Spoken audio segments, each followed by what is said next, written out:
తెలంగాణలో పురపాలక సమరం తుది ఘట్టానికి చేరుకుంది. రాష్ట్ర వ్యాప్తంగా 7 నగరపాలక సంస్థల మేయర్లు, డిప్యూటీ మేయర్లు, అలాగే మక్తల్ మినహా 115 మున్సిపాలిటీల చైర్పర్సన్లు, వైస్ చైర్పర్సన్ల ఎంపికకు ఈరోజు పరోక్ష ఎన్నికలు జరగనున్నాయి. మొత్తం 414 మంది కార్పొరేటర్లు, 2566 మంది కౌన్సిలర్లతో పాటు ఎంపీలు, ఎమ్మెల్యేలు, ఎమ్మెల్సీలు ఎక్స్ అఫీషియో సభ్యులుగా ఓటు హక్కు వినియోగించుకోనున్నారు. ఉదయం 11 గంటలకు ప్రమాణ స్వీకారం అనంతరం బహిరంగంగా చేతులెత్తే పద్ధతిలో ఓటింగ్ నిర్వహిస్తారు. రాజకీయ పార్టీలు ఇప్పటికే విప్లు జారీ చేయగా ఉల్లంఘించిన వారిపై అనర్హత వేటుపడే అవకాశం ఉంది. ఎక్స్ ఆఫీషియో ఓట్ల నమోదుపై వివాదాలు నెలకొన్న నేపథ్యంలో ఎన్నికల సంఘం పటిష్ట నిఘా ఏర్పాటు చేసింది.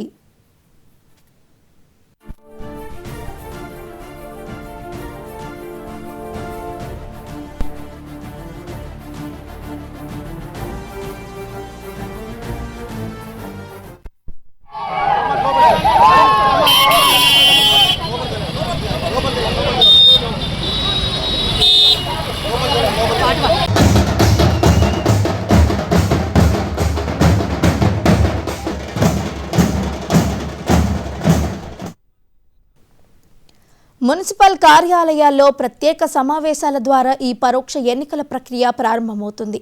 జిల్లా కలెక్టర్ లేదా గెజిటెడ్ అధికారి నేతృత్వంలో ఉదయం 11 గంటలకు విజేతలుగా నిలిచిన అభ్యర్థుల ప్రమాణ స్వీకారం ఉంటుంది. సమావేశం మొదలైన గంటలోపు 50% కోరం ఉంటేనే ఎన్నిక నిర్వహిస్తారు.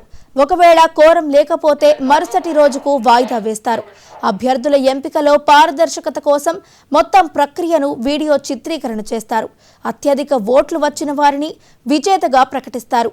పోటీ పడే అభ్యర్థులకు సమాన ఓట్లు వస్తే అధికారులు లాటరీ పద్ధతి ద్వారా అదృష్టవంతుడిని ఎంపిక చేస్తారు.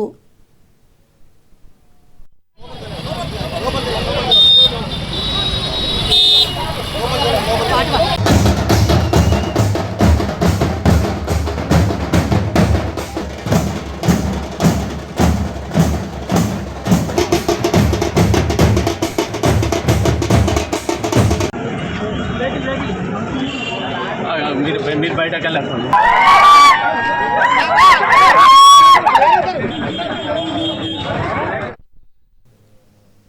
ఈ ఎన్నికల్లో పార్టీ క్రమశిక్షణే అత్యంత కీలకం కానున్నాయి. రాజకీయ పార్టీలు జారీ చేసే విప్ను సభ్యులందరూ తప్పనిసరిగా పాటించాలి. విప్ ధిక్కరించి ఇతర పార్టీలకు ఓటు వేసినా లేదా ఓటింగ్కు గైర్హాజరైన వారి సభ్యత్వం రద్దవుతుంది. ఫిర్యాదు అందిన 3 రోజుల్లోపు కలెక్టర్ షోకాజ్ నోటీసులు జారీ చేస్తారు. 7 రోజుల్లో వివరణ ఇవ్వాల్సి ఉంటుంది. అయితే విప్ ధిక్కరించి వేసిన ఓటు మాత్రం సాంకేతికతంగా చెల్లుబాటు అవుతుంది. ఎక్స్ అఫీషియో సభ్యులు విప్ ఉల్లంఘిస్తే వారి ప్రస్తుత పదవికి ముప్పు ఉండదు, కానీ భవిష్యత్తులో స్థానిక సంస్థల ఎన్నికల్లో ఓటు హక్కును కోల్పోతారు.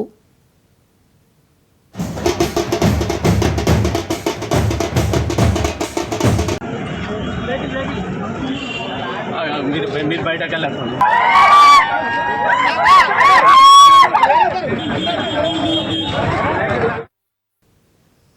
మున్సిపల్ చైర్మన్లు, మేయర్లు ఎవరనేది నిర్ణయించడంలో ఎక్స్ అఫీషియో సభ్యుల ఓట్లు కీలకం కానున్నాయి.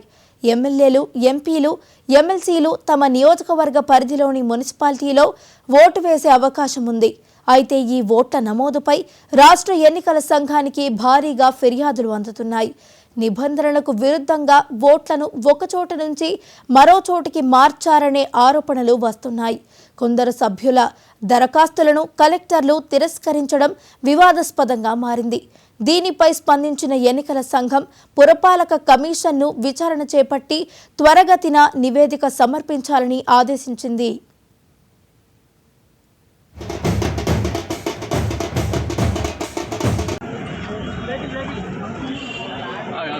మీరు బయటకు వెళ్ళండి. ఎన్నికల నేపథ్యంలో పురపాలక కార్యాలయాల వద్ద పోలీసులు పటిష్ట భద్రతను ఏర్పాటు చేశారు. అవాంఛనీయ సంఘటనలు జరగకుండా 144 సెక్షన్ విధిస్తూ నిషేధాజ్ఞలు అమలు చేస్తున్నారు. కౌన్సిలర్లను క్యాంపుల నుంచి నేరుగా కార్యాలయాలకు తీసుకువచ్చేలా పార్టీలు వ్యూహ రచన చేశాయి. పారదర్శకతను కాపాడేందుకు కలెక్టర్ల అనుమతితో కొన్ని చోట్ల ప్రత్యక్ష ప్రసారాన్ని కూడా ఏర్పాటు చేశారు. అధికార నిర్లక్ష్యంపై ఫిర్యాదులు వస్తే కఠిన చర్యలు తీసుకుంటామని ఎన్నికల సంఘం హెచ్చరించింది.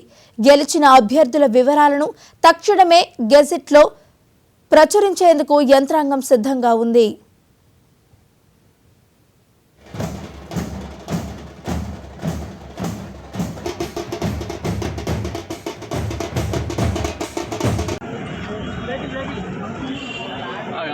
మీరు బయటకు వెళ్ళకండి.